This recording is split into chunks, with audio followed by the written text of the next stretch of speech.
Hello, আসসালামু আলাইকুম everyone. সবাই কেমন আছো? তো আমরা এয়ারপোর্ট এখনও আমরা আছি।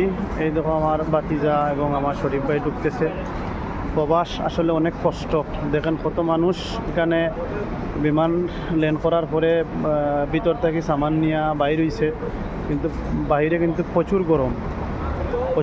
ভিতরে কিন্তু এসি আছে, কিন্তু ভিতরে তো সামান পাওয়ার পরে তো আর কেউ এখানে ভিতরে থাকে না। সবাই বাইরে হওয়ার চেষ্টা করে এবং রুমে যাওয়ার চেষ্টা করে, কিন্তু সবাই এখানে অপেক্ষা করতেছে। গরমের মধ্যে অপেক্ষা করতেছে, কেউ গাড়ির অপেক্ষা করতেছে, কেউ অনেকের মানুষ আসছে না রিসিভ করার জন্য।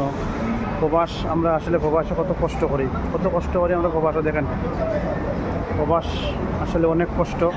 কত মানুষ দেখেন অপেক্ষা করতেছে এই এয়ারপোর্ট থেকে, এয়ারপোর্টের ভিতর থেকে বাইর করার পরে। দেখেন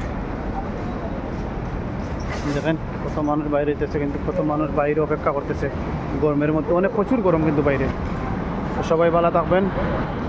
ওকে, আসসালামু আলাইকুম।